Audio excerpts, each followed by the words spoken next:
నమస్కారం. ప్రపంచంలో కొన్ని పుస్తకాలుంటాయి. అవి కేవలం కథలు చెప్పి ఆగిపోవు. అవి మన జీవితంలో ఒక భాగమైపోతాయి.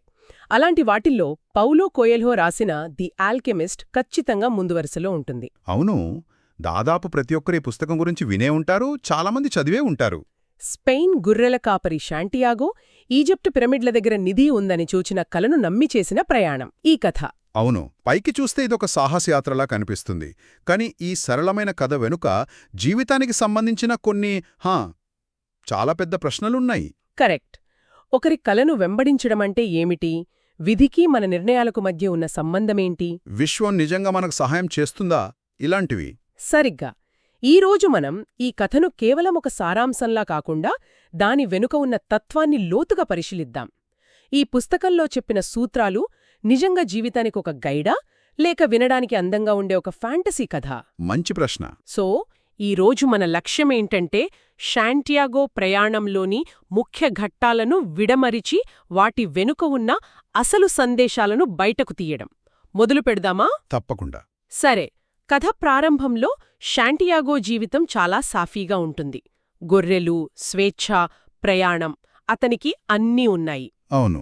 కాని రెండు విషయాలు అతన్ని కదిలిస్తాయి. ఒకటి, ఒక వ్యాపారి కూతురిపై ప్రేమ. రెండు, ఆ పదే పదే వచ్చే కల. ఆ కలను అర్థం చేసుకోవడానికి అతనొక జిప్సీ మహిళ దగ్గరకు వెళ్తాడు. అక్కడ సీన్ కొంచెం తమాషాగా ఉంటుంది. నిజానికి అది తమాషానే కాదు, అతని మొదటి పరీక్ష కూడా. ఓ! ఆమె అతని కలలో ఉన్న విషయాన్నే మళ్లీ చెప్పి దొరకబోయే నిధిలో 10వ వంతు అడుగుతుంది. అంటే అతనికిప్పటికే తెలిసిన సమాచారం కోసం ఒక మూల్యం చెల్లించాడు. సరిగ్గా. ఇది మనకేం చెప్తుందంటే, కొన్నిసార్లు మనకు సమాధానం తెలిసినా దాన్ని ధృవపరుచుకోవడానికి బయటనుంచి ఒక ప్రేరణ అవసరం. ఆ ప్రేరణ కోసం మనం ఏదో ఒక మూల్యం చెల్లించాల్సి వస్తుందన్నమాట. అవును. కాని జిప్సీ మాటలు అతనికి నిరాశనే మిగులుస్తాయి. కృషి లేదా పర్సనల్ లెజెండ్ అనే భావనను పరిచయం చేస్తాడు. ఈ పర్సనల్ లెజెండ్ అనేది మన ఆధునిక ఫైండింగ్ యువర్ ప్యాషన్ లాంటిది కదా? చాలా దగ్గరగా ఉంది. కాని ఒక ముఖ్యమైన తేడా ఉంది. అదేంటి? ఫైండింగ్ యువర్ ప్యాషన్ అనేది మనం వెతుక్కోవలసిన విషయంలా ఉంటుంది. కాని కోయెల్హో చెప్పే పర్సనల్ లెజెండ్ అనేది అంటే అది మనం పుట్టినప్పుడే మనతో పాటు పుడుతుంది. అది మన ఆత్మకు తెలిసిన లక్ష్యం. ఓ, అలాగా. యుక్త వయస్సులో మనకది స్పష్టంగా తెలుస్తుంది. కాని కాలక్రమేణా భయం, సందేహం, సమాజం ఒత్తిడి వల్ల దాన్ని మడిచిపోతాం. ఇక్కడే అతను ప్రపంచంలోనే అతిపెద్ద అబద్ధం గురించి కూడా చెప్తాడు. అవును. ఒకానొక సమయంలో మన జీవితాలపై మనకు నియంత్రణ లేకుండా పోతుందని, అంతా విధి చేతిలో ఉంటుందని నమ్మడం. ఈ మాట చాలా శక్తివంతమైనది. ఎందుకంటే చాలామంది తమ కలలను వదిలేయడానికి దీన్నే ఒక కారణంగా వాడుకుంటారు. ఖచ్చితంగా. అదొక మానసిక రక్షణ కవచం. నేను ఓడిపోలేదు, విధి నన్ను ఓడించింది అని చెప్పుకోవడం సులభం కదా? నిజమే. మెల్కీజెడెక్ శాంటియాగోకు ఉరిం మరియు తుమ్మిం అనే 2 రాళ్లనిస్తాడు. అవును. అవును లేదా కాదు అని చెప్పడానికే. అయితే అవి నిర్ణయాలు తీసుకోవడానికి కాదు, అవి అతని అంతర్వానికి శిక్షణ ఇవ్వడానికి మాత్రమే. ఒక రకమైన ట్రైనింగ్ వీల్స్ లాంటివి అన్నమాట. తన గొర్రెలన్నిటినీ అమ్మి ఆ డబ్బుతో శాంటియాగో ఆఫ్రికాలోని టాంగేర్కు చేరుకుంటాడు. అక్కడ అడుగుపెట్టిన కొద్ది గంటల్లోనే అతన్ని ఒక దొంగ మోసం చేసి డబ్బంతా దోచుకుంటాడు. ఒంటరిగా, కొత్త దేశంలో, భాష రాకుండా, డబ్బు లేకుండా. అతని ప్రయాణం మొదలవ్వక ముందే ముగిసిపోయిందేమో అనిపిస్తుంది ఆ క్షణంలో. ఇది కథలో చాలా ముఖ్యమైన ఘట్టం. ఎందుకని? ఎందుకంటే ఒకరి పర్సనల్ లెజెండ్ని అనుసరించడం మొదలుపెట్టినప్పుడు విశ్వం సహాయం చేస్తుందని మెల్కీజెడెక్ చెప్తాడు.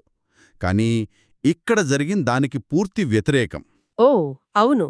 దీన్నే బిగినర్స్ లక్ తర్వాతొచ్చే పరీక్ష అంటారు. విశ్వం మొదట కొంచెం అదృష్టాన్నిచ్చి ప్రోత్సహిస్తుంది, కాని ఆ తర్వాత మన పట్టుదలను పరీక్షిస్తుంది. అతను వెనక్కి వెళ్ళిపోవచ్చు లేదా నిలబడి పోరాడవచ్చు. అతను రెండో మార్గాన్ని ఎంచుకున్నాడు. అవును. అక్కడే అతను ఒక స్ఫటికాల వ్యాపారి దగ్గర పనికి కుదురుతాడు. ఈ పాత్ర కథకొక తాత్వికమైన యాంకర్ లాంటిది. శాంటియాగోకు పూర్తి వ్యతిరేకం. అతనికి మక్కా యాత్రకు వెళ్లాలని జీవితకాలపు కల ఉంటుంది, కాని వెళ్లడు. ఎందుకు? ఎందుకంటే ఆ కలను నెరవేర్చుకుంటే తన జీవితానికి ఇక బ్రతకడానికొక కారణం ఉండదని భయపడతాడు. ఆ కల అతనికొక గమ్యం కాదు, కేవలం ఒక ఊహ. ఆ ఊహలోనే బ్రతకాలనుకుంటాడు. కరెక్ట్. శాంతియాగో ఆ దుకాణంలో చేరి దాన్ని అభివృద్ధి చేస్తాడు. స్ఫటికాల గ్లాసులలో టీ అమ్మడం వంటి కొత్త ఆలోచనలతో వ్యాపారాన్ని పెంచుతాడు. ఈ సమయంలో అతను మక్తూబ్ అనే ఒక ముఖ్యమైన పదాన్ని నేర్చుకుంటాడు. ఇలా వ్రాసి ఉంది అని. ఇక్కడే నాకొక సందేహం వస్తోంది. ఒకవైపు అంతా వ్రాసి ఉంది అని నమ్మాలి, మరోవైపు మన స్వయం కృషిని వెంబడించాలి. ఈ రెండింటి మధ్య వైరుధ్యం లేదా? ఇది అద్భుతమైన ప్రశ్న. చాలామందికి వచ్చే సందేహం ఇదే. కథ ప్రకారం ఈ రెండింటి మధ్య వైరుధ్యం లేదు. అవి ఒక నాణ్యానికి రెండు వైపుల లాంటివి. ఎలా? మక్తుబంటే నీ జీవితం ముందే నిర్ణయించబడింది, నువ్వేమీ చేయలేవు అని కాదు. దాని అసలర్థమేమిటంటే నీ కథ ఒక పెద్ద విశ్వ కథలో భాగం. ఓకే. నీ పర్సనల్ లెజెండ్ని అనుసరించడానికి నువ్వు చేసే ప్రతి ప్రయత్నం, నువ్వు తీసుకునే ప్రతి నిర్ణయం, అవే ఆ పెద్ద కథను ముందుకు నడిపిస్తాయి. అంటే ఇలా వ్రాసి ఉంది అనే వాక్యాన్ని పూర్తి చేసేది మన చర్యలే. సరిగ్గా. స్ఫటికాల వ్యాపారి జీవితంలో కూడా మక్కాకు వెళ్లాలని రాసి ఉండి ఉండవచ్చు, కాని అతను ఆ దిశగా అడుగు వెయ్యలేదు. దాంతో ఆ వాక్యం అసంపూర్ణంగా మిగిలిపోయింది. వాహ్! ఇది చాలా లోతైన ఆలోచన. అవును. ఒక సంవత్సరం తర్వాత శాంటియాగో తను కోల్పోయిన దానికంటే రెట్టింపు డబ్బు సంపాదిస్తాడు. అతను తిరిగి స్పెయిన్కు వెళ్లి అంతకంటే పెద్ద గొర్రెల మందను కొనగలడు. కాని అలా చేయడు. ఎందుకంటే ఆ వ్యాపారి దగ్గర అతను కేవలం డబ్బు సంపాదించడం కాదు, ఒక ముఖ్యమైన పాఠం నేర్చుకున్నాడు. కలలను వెంబడించకపోతే జీవితం ఎలా స్తంభించిపోతుందో ప్రత్యక్షంగా చూశాడు. అవును. ఆ వ్యాపారి జీవితం అతనికి ఒక హెచ్చరికలా పనిచేసింది. అందుకే అతను రిస్క్ తీసుకోవడానికి సిద్ధపడ్డాడు. ఆ తర్వాత ఎడారిని దాటే ఒక యాత్రికుల బృందంలో చేరతాడు. అక్కడతనికి ఒక ఆంగ్లేయుడు పరిచయమవుతాడు. ఇద్దరూ ఒకే లక్ష్యం వైపు ప్రయాణిస్తున్నా వారి పద్ధతులు పూర్తిగా వేరు కదా. అవును. ఆంగ్లేయుడు పుస్తకాల పురుగు. రసవాదం గురించి అన్నీ పుస్తకాల ద్వారానే తెలుసుకోవాలనుకుంటాడు. శాంటియాగో ఏమో చుట్టూ ఉన్న ప్రపంచాన్ని గమనిస్తూ నేర్చుకుంటాడు. ఇది జ్ఞానాన్ని సంపాదించడానికి ఉన్న రెండు మార్గాలను చూపిస్తుంది. ఒకటి ఇతరుల అనుభవాల ద్వారా, అంటే పుస్తకాలు. రెండు స్వంత అనుభవాల ద్వారా అనే భావనలను అనుభూతి చెందడం ప్రారంభిస్తాడు. సరళంగా చెప్పాలంటే విశ్వభాష అంటే శకునాలను అర్థం చేసుకోవడం, అంతేనా? అవును, కానీ అంతకంటే లోతైనది అనిపిస్తుంది. ఖచ్చితంగా. అది కేవలం డేగల్ని చూడటం కాదు, మన జీవితంలోని ప్యాటర్న్లను గమనించడం. మన అంతర్వాణిని వినడం లాంటిదా? అదే, మన చుట్టూ ఉన్న ప్రపంచంతో మనకున్న సంబంధాన్ని గుర్తించడం. ఉదాహరణకు, మనం ఒక ముఖ్యమైన నిర్ణయం తీసుకునేటప్పుడు అనుకోకుండా ఒకే రకమైన సలహా వేరువేరు వ్యక్తుల నుండి వస్తుంది. లేదా ఒకే పాట పదే పదే వినపడటం. అవును, ఇవన్నీ యాదృచ్ఛికం కాకపోవచ్చు. అవే విశ్వభాష యొక్క రూపాలన్నమాట. వారి ప్రయాణం గిరిజన యుద్ధాల కారణంగా అల్ ఫయూమ్ అనే ఒయాసిస్లో ఆగిపోతుంది. అక్కడే కథ మరో మలుపు తీసుకుంటుంది. శాంటియాగో ఫాతిమా అనే అమ్మాయిని చూసి ప్రేమలో పడతాడు. ఆ ప్రేమ ఎంత బలమైనదంటే అతను తన నిధిని, తన పర్సనల్ లెజెండ్ని కూడా వదిలేసి ఆమెతోనే ఉండిపోవాలని అనుకుంటాడు. ఇక్కడ ప్రేమ అనేది ఒక పరీక్షగా వస్తుంది. అవును, చాలా కథల్లో ప్రేమ లక్ష్యానికి అడ్డంకిగా నిలుస్తుంది. కానీ ది ఆల్కెమిస్ట్ దీన్ని భిన్నంగా చూస్తుంది. ఫాతిమా పాత్ర చాలా అద్భుతమైనది. నిజమైన ప్రేమ ఒక లక్ష్యాన్ని ఎప్పుడు ఆపదు. ఒకవేళ ఆపితే అది నిజమైన ప్రేమ కాదు అని ఆమె చెప్తుంది. ఆమె ప్రేమ శాంటియాగోకు సంకెళ్లు వెయ్యదు, బదులుగా అతనికి తిరిగి రావడానికి ఒక కారణాన్నిస్తుంది. అవును. కాని ఒక ప్రశ్న, ఫాతిమా పాత్ర తన కలలను పక్కన పెట్టి శాంటియాగో కోసం ఎదురుచూస్తానని చెప్పడం ఈ రోజుల్లో కొంచెం అంటే పాత పద్ధతిగా అనిపించవచ్చు. దానిపై మీ అభిప్రాయమేంటి? మంచి పాయింట్. ఆధునిక దృష్టికోణంతో చూస్తే అలా అనిపించవచ్చు. కాని కథ యొక్క తత్వం ప్రకారం చూస్తే ఫాతిమా పాత్ర నిష్క్రియాత్మకమైనది కాదు. ఎలా? ఆమె శాంటియాగోను పంపడం ఒక చురుకైన విశ్వాస చర్య. ఆమె పర్సనల్ లెజెండ్ శాంటియాగో పర్సనల్ లెజెండ్తో ముడిపడి ఉంది. అంటే అతను తన లక్ష్యాన్ని సాధిస్తేనే ఆమె జీవితం కూడా పరిపూర్ణమవుతుంది. సరిగ్గా.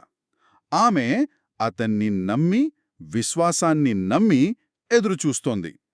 ఇది ఒక రకమైన భాగస్వామ్యం, త్యాగం కాదు. ఆమె ప్రేమ అతని ప్రయాణానికి ఇంధనంగా మారుతుంది. ఒయాసిస్లో ఉండగా శాంటియాగో ఆకాశంలో 2 డేగలు పోట్లాడుకోవడం చూస్తాడు. దాన్ని ఒక శకునంగా భావిస్తాడు. ఒయాసిస్పై దాడి జరగబోతోందని గిరిజన నాయకులను హెచ్చరిస్తాడు. అతని మాటలు నిజమై అతను ఒయాసిస్ను కాపాడుతాడు. ఈ సంఘటన తర్వాత అతను అసలైన ఆల్కెమిస్టును కలుస్తాడు. ఆల్కెమిస్ట్ ఒక గురువు, కాని అతను కొత్త విషయాలు నేర్పడు. శాంటియాగోకు ఇప్పటికీ తెలిసిన విషయాలను ఎలా ఉపయోగించుకోవాలో మార్గనిర్దేశం చేస్తాడు. నీ హృదయం ఎక్కడుంటే నీ నిధి అక్కడే ఉంటుంది అని చెప్తాడు. దీని అర్థం మన బయటి ప్రయాణం మన అంతర్గత ప్రయాణానికి ప్రతిబింబం మాత్రమే. నిధిని వెతకడమంటే మనల్ని మనం తెలుసుకోవడమే. అవును. వారిద్దరూ కలిసి పిరమిడ్ల వైపు ప్రయాణిస్తుండగా వారిని ఒక గిరిజన సైనిక శిబిరంలో బంధిస్తారు. ఇక్కడే కథ ఉత్కంఠకు చేరుకుంటుంది. అవును, ఆల్కెమిస్ట్ శాంటియాగో తనను తాను గాలిగా మార్చుకోగలడని సైనిక నాయకుడితో చెప్తాడు. దానికి 3 రోజుల సమయమిస్తారు.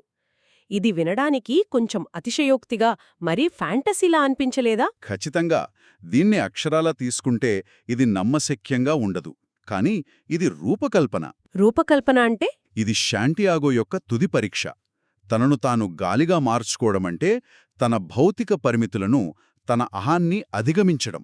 అతను ఎడారితో, గాలితో, సూర్యుడితో సంభాషిస్తాడు. ఆ సంభాషణల ద్వారా అతను గ్రహించే సత్యమేమిటంటే అన్నీ ఒకటే, ప్రతిదీ ఒకే విశ్వ ఆత్మలో భాగం. అంటే నేనొక గొర్రెల కాపరిని అనే అహాన్ని వదిలి నేను ఈ విశ్వంలో ఒక భాగం అనే సత్యాన్ని గ్రహించటం. సరిగ్గా అది తన వ్యక్తిగత అస్తిత్వాన్ని విశ్వ అస్తిత్వంతో ఏకం చేసుకోవడం. ఆ గ్రహింపు వచ్చినప్పుడు అతను భయాన్ని జయిస్తాడు. చివరకు ఎన్నో కష్టాల తర్వాత శాంటియాగో పిరమిడ్లకు చేరుకుంటాడు. కన్నీళ్లతో, ఆశతో తవ్వడం మొదలుపెడతాడు. కాని అక్కడ నిధి దొరకదు. అంతేకాదు, కొంతమంది దొంగలు వచ్చి అతన్ని కుట్టి అతని దగ్గరున్న కొద్దిపాటి బంగారాన్ని కూడా రాక్కుంటారు.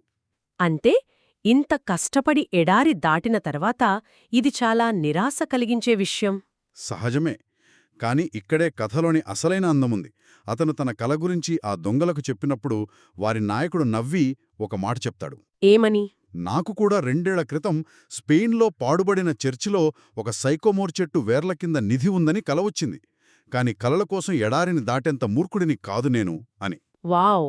అంటే ఆ దొంగల నాయకుడి మాటలే శాంటియాగోకి చివరి అత్యంత ముఖ్యమైన శకునమన్నమాట. అవును, తను వెతుకుతున్న సమాధానం తన శత్రువు నుంచే వచ్చింది. అద్భుతం. అతని నిధి ఈజిప్ట్లో లేదు. అతను తన ప్రయాణాన్ని ఎక్కడ ప్రారంభించాడో అక్కడే ఉంది. అవును, అతను తిరిగి స్పెయిన్కు వెళ్లి అదే పాడుబడిన చర్చిలో తవ్వి భారీ నిధిని కనుగొంటాడు. ఇక్కడ మనం మొదట అడిగిన ప్రశ్నకు వద్దాం. ఒకవేళ అక్కడ నిధి దొరకకపోయి ఉంటే అతని ప్రయాణం విఫలమైనట్లేనా? మంచి ప్రశ్న. కథ ప్రకారమైతే కాదు. ఎందుకంటే అతను పొందిన అసలైన సంపద ఆ బంగారం కాదు. కరెక్ట్. అతను పొందిన జ్ఞానం, అతని పరివర్తన, అతను నేర్చుకున్న విశ్వభాష, అదే అసలైన నిధి.